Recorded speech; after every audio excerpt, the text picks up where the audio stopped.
Assalamu alaikum dear students. Rustam and Saurabh. Rustam and Saurabh is a great tragic story from Persia. Rustam is a Persian hero and one of the favorites of King Kekuz. Saurabh is the son of Rustam and Tamine.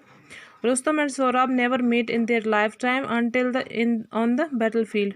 As no one else dares to fight Rustam, Saurabh is sent to fight with the legendary Persian hero. Though Saurabh knows that he is Rustam's son, tragically Rustam doesn't know this fact, who stabs Saurabh to death.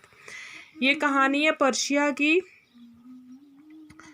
तो रुस्तम जो होता है वो बहुत बड़ा पहलवान होता है वहाँ का, और जो सौराब होता है उसका बेटा होता है, लेकिन ये लोग ज़िंदगी में कभी मिले नहीं होते हैं।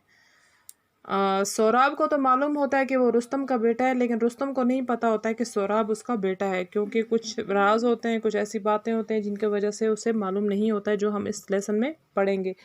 और फिर बदकिस्मती से ये होता है कि सौराब जो होता है वो अपने बाप के हाथों ही मारा जाता है। तो इट्स ए ट्रेजिक स्टोरी, एक दुखी स्टोरी है ये। So let's begin.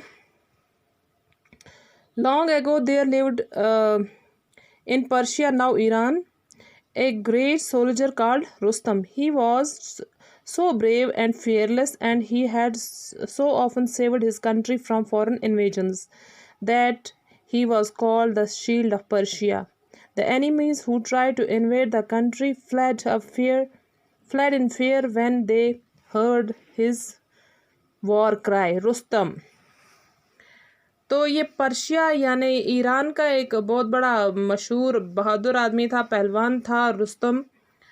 तो इसने अपने मुल्क को बहुत सारे बाहर के हमलों से बचाया था। सारे लोग इससे डरते थे। वो जैसे रुस्तम की आवाज़ सुनते थे, जब रुस्तम बैटलफील्ड में आके नारा लगाता था तो उसके दुश्मन उसकी धाड़ से ही भाग जाते थे। So he was called shield of Persia. Persia की ढाल उसे कहते थे कि जब तक पर्शिया में ये है रुस्तम है, तब तक पर्शिया को कोई नुकसान नहीं पहुंचा सकता। Persia is safe as long as Rustam leads our soldiers. King Kekus, the king of Persia, no enemy dare threaten us. If any does, he shall suffer a crushing defeat. तो वहाँ का king जो होता है कैकूस, वो कहता है कि जब तक सौराब हमारे मुल्क में है, कोई दुश्मन हम पर हमला नहीं कर सकता, और अगर किसी ने किया भी तो वो बैटलफील्ड में क्रश हो जाएगा, ख़त्म हो जाएगा। Unless Rustam is killed, our armies can never hope to see victory, the enemies of Persia used to say. ये पर्शिया के जो दुश्मन थे, एट द सेम टाइम वो भी यही कहते थे कि जब तक रुस्तम जिंदा है हम पर्शिया का कुछ नहीं बिगाड़ सकते हैं। Once in the course of his travels, Rustam met a Tartar princess called Tamine. They fell in love with each other and married. एक बार ऐसे ही सफ़र के दौरान एक तातारी शहज़ादी से मिलता है रुस्तम, और इन दोनों में मोहब्बत हो जाती है और शादी कर लेते हैं। However, Rustam was not able to live with his wife for a long time.